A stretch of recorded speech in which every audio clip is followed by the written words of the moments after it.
long list of accomplishments that I read off for Natalie, I just think it is so freaking awesome that she was a part of this show. And she's going to come up and tell you more about herself. She was the fan favorite, and what was that quote there? I don't care.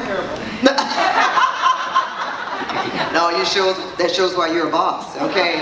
Ladies and gentlemen, please join me in welcoming our keynote speaker, Miss Natalie Cole.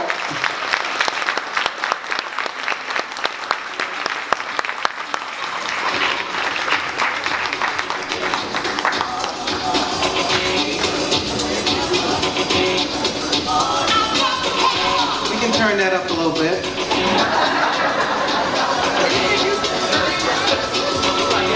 Yes. Let's get it on. I did that. Stefan. Thank you. I still can't believe I did it. It was a crazy adventure. And tens of thousands of people apply to be on Survivor every year, and they chose me. And one of the producers called me. These producers are all millennials, right? I'm a boomer. How many boomers we have in here? One of the producers called me and she said, Natalie, I need you to do an audition video. And do not go in your backyard, look at the camera and speak directly into the camera. It's boring and we're not gonna give you a second look. So what did I do? I went to my backyard, got my camera, put it on top of the tripod, poured myself a glass of champagne, and spoke directly into the camera. See, I'm in that age group where I don't like people telling me what to do. I said I'm a boomer, and especially millennials. They're like our kids, right? So, you know, and we might do what they're asking or telling us to do, but we do it kind of with resentment. You might get some passive aggressiveness in there, you know? I love millennials. How many millennials here today? And y'all ruling the world. Y'all trying to run things, but you know, we boomers are here for a reason. Y'all came through the boomers. So let me tell you, I want to share with you 3 things that happened that are noteworthy that I'd like to mention today. I want to tell you about the most shocking thing, the scariest thing, and the most memorable moment. The most shocking thing came very early on, and that was the fact that I was shocked that I became so easily acclimated to relieving myself publicly. This is true. This is something that's private for your entire life, and then all of a sudden you're out there with mixed company, and you gotta go. And so getting acclimated to that so quickly was shocking to me. But ladies, I gotta tell you, the men have the best kept secret with this thing. They've been doing it since the beginning of time. And now I know why. It's so liberating to be free like that. So it's Women's History Month. We want equal rights and opportunity. I want 2 women right now to come up here and volunteer. I'm going to show you how to do it, this thing, publicly. 2 women, come on. I'm serious. See, once you do it once or twice, you're going to look for opportunities to do it again. Where are you? Okay. Are you serious? I'm gonna show you later, baby. So people ask me, what would make you go on Survivor? Well, it was a dream that I established 20 years ago. I established this as a goal. I was working for the LA Times when it debuted. We used to have these group sessions about what happened on Survivor. So I had it in my mind that I was gonna do it. I spoke it out to the universe. And that's one thing that I like to do. What I commit myself to doing, I do. But then life happened. You know, I'm married. My husband and I are raising a family of 4 kids. I actually later established my core business, which is our weekly newspaper. A few years after that, I established something that's been on my mind for years, which is starting my own skincare line. So I have a natural and organic e-commerce business, Kalea. So things were happening. I had no time for Survivor. But then when I applied and I had all these instructions, I thought, well, they're not going to give me a second look. But guess what? They did. They called me in, and so I went. So if any of you are confused, I am a Goliath. I want to come back to that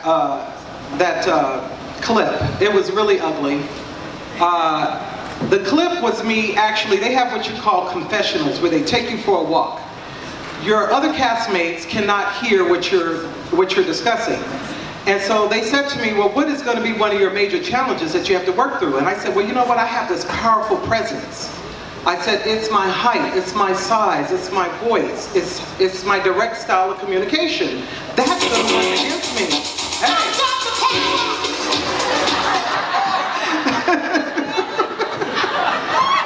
Okay. That's going to work against me because these people are the age of my kids for the most part, and people are intimidated by that presence of power. So I need to work against that because with my height and everything about me speaks power. So I said that, I try to de-emphasize that since I was a kid. I literally, when I was a manager at the LA Times, I would sit rather than standing when I spoke with my staff because they got the sense that I would be towering over them. And so I have actually been kind of apologizing about that power since I was an adolescent. And I was sharing that with the director, so what did they do? You didn't hear any of that. You only heard everything about me speaks power. But such is the reality of reality TV. So one of the things that I want to share is the fact that I had a scary moment out there. And it was during a night that I actually did not care to sleep in the shelter. We had to create a shelter by hand. So you've got 10 Goliaths that are on this deserted island with me, and we had to build our shelter by hand, and I didn't like the shelter. So I slept out on the beach on most nights by myself. And on this particular night, I was sleeping out on the beach, and this is night 8 or 9, because I could not even sleep until night 6. I literally was up 5.5 days straight, day and night, because I was like, oh my God, what is that? You know, bugs getting on me, oh, I should have done this. By day 8 or 9, I didn't care. Sand crawls across me, I just, whatever. So I'm on the beach and I'm asleep, and I'm awakened because I'm starting to be pelted with sand. And why are the waves sounding so loud? They're like violently crashing against the rocks. And so I sit up and I look and I'm thinking, oh my goodness, what's going on with the sky? It's dark. And I thought, it's pouring down raining. And I looked around and I thought, I gotta get out of here. So I get up. Whatever I had at my makeshift bed was my canteen or something, and I'm like 1/4 mile away from the campsite where everybody else is. So I'm hustling to get over there, and before I could get there, it's torrential rain. It's pouring down like I've never seen it before. The wind is howling, and I'm hustling this 1/4 mile. I get up there and I realize the campground, everybody is pretty upset, but they're in the shelter. There's one staff out there who's filming us overnight, and I go to the staff and I said, so we're in a cyclone. And she says, no. And I said, no. Apparently, everyone at the campsite has been arguing with this woman to evacuate us because they know that we're in a cyclone. She doesn't believe it. So I look at the shelter and it's leaking, everybody's upset. And I sat outside where we have our fire, when it's dry, that is. So I'm sitting there, torrential rain, and 2 of the guys, Goliaths, the other tribe, the Davids, are on a different island. We don't see them until we compete. The Goliaths are having a meltdown. 2 guys are going toe-to-toe about to fight. You saw that wrestler guy? He's in between trying to break them up. And I'm thinking, this is great. Because from night 1, they wanted me out. So my whole game was about how to outsmart and stay a little longer. So they're arguing, the wrestler's trying to break them up, 2 women are crying, so I go back over to the staff and I said, babe, we are in a cyclone, and she said, if we were in a cyclone, they would have notified me. They would have told me what to do. And I said, well, actually, you apparently didn't get the memo. And it's time Miss Millennial, for you to make an executive decision. I literally said, it's time for you to make the call. Use your power and make the call. Well, I believe that I left a message. I said, listen, I am from California. I don't do cyclones, I do earthquakes. This is a cyclone. So I went and sat down, and at the same time as I was going to sit down, one of the ladies yelled out, let's just all quit together. I got so happy about that. It's torrential rain, I'm a mess. It's thunder and lightning, it's dancing across the sky as if doing the tango, and I'm like, oh my God, they're gonna quit. Because I know if 3 or 4 of them quit, I'm gonna move up 3 or 4 notches. So finally, she decided to evacuate us, which was a good thing. We ended up going through 2 cyclones, and when I look back on it, on my tribe, there was a medical doctor, there was an international, well-known, many of you might know that wrestler guy that was there. You had a Harvard and a Stanford graduate. You had the movie producer, Mike White, who did School of Rock and a couple of other movies. Major players on this team, right? And they all were having a meltdown. I said, I'm with a bunch of Davids. So that was actually the scariest moment, even though it was not scary for me because, you know, I'm blessed and highly favored. So I thought, thank you. I thought if something goes down, it ain't me. I'm gonna be fine. What I also want to talk about is the fact, well, first of all, before I go there, can we all take our cell phones out for a moment? You guys all have these smartphones. Let's take it out. Let's give Rise Financial Pathway some social media love. I want to see, where are those millennials? I want hashtags. Hashtag Power Luncheon 2019. I'm gonna take a selfie. You guys look. Come on.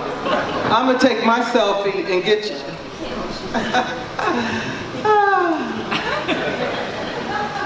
Thank you for indulging me. What does Rise Financial Pathways mean to you? I mean, how do you define power? How do you define it? Power is our ability to accomplish something, to be able to make things happen. So it doesn't have to be in that negative sense, everything about me speaks power, because that's not even really how I think on most days. But it's the ability, power is the ability to be able to accomplish something. And we're here today to celebrate Rise Financial and its major accomplishments in community investment and community development. It's incredible what this organization has been able to do. Foresi and I had breakfast about 18 months ago, a year and a half ago, because this time last year is when I left for Fiji, March. Foresi and I had breakfast. She said, I have some great news to tell you. And I said, me too. And we went over to one of the coffee shops and we were talking, and she said, you know, I've got this thing that's going with Rise, and we're about to reinvent ourselves, and we're going to put this new program together where we're helping the homeless veterans. And I said, wow, I love homeless veterans. I really love hearing this message of what you're going to do, and I look so forward to it. Let me know if you need any help. She's short on staff right now, so I'm like, let me know if I can be useful. So she told me about all the different information that she had already uncovered, all the power brokers downtown who had been brought into the fold, and all these different things that would happen with this program. So then it was my turn to share. And I thought, my news is a little underwhelming.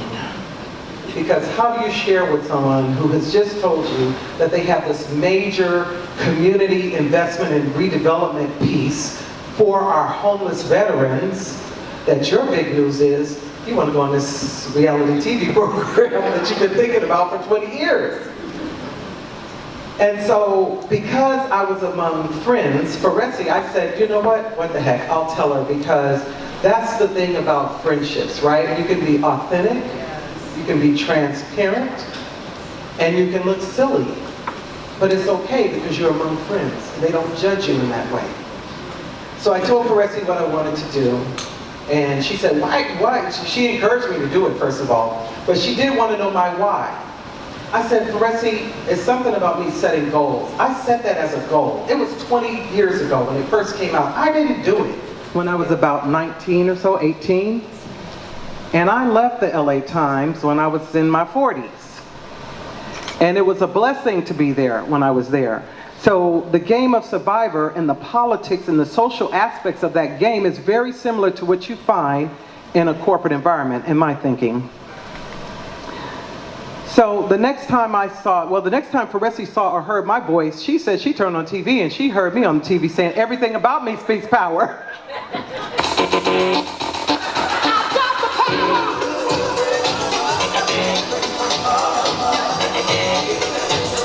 Yeah. She did. She said she saw me on television, and because I didn't you couldn't tell anybody that you were going. I gainfully signed up for an opportunity to go and live in the open, without my comforts of home, without my necessities, to live among strangers, alienated and ostracized, because again, they were after me night one.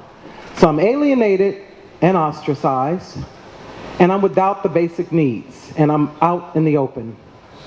And it struck me, you guys see where I'm going with that? It struck me about, I'm getting chills thinking about it, because those are the people that Feresi was helping. Veterans have lived that experience, not gainfully and not willfully. It's the circumstances that have created this situation where we're stepping over our veterans, guys. How does that happen? So that part of it I found to be very, very interesting. I wanted to share with you the fact that we are all people of power. Some of us use our power to help others. Some of us use our power to help ourselves. Some of us are selfish with the power. And others don't know you have power. That is a travesty. So I'm here to tell you, you got the power. You got the power. You got the power. You get the power. All of you. We all have the power. Look at the person next to you and say, you got the power. Say it like you mean it. You got the power. Because we all have the power to make a difference.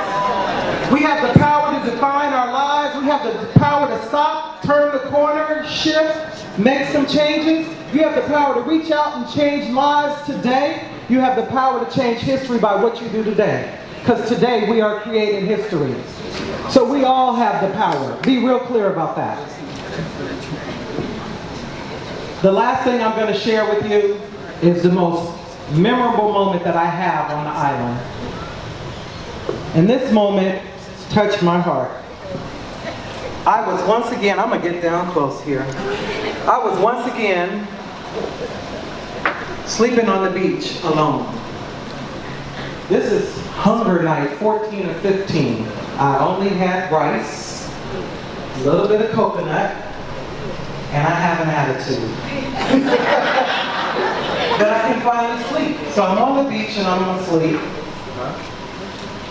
And I look up at the sky and I could see, the first time in my lifetime, I could see the Little Dipper pouring into the Big Dipper. And in the far left of the sky, I could see literally the Northern Lights. It was magnificent.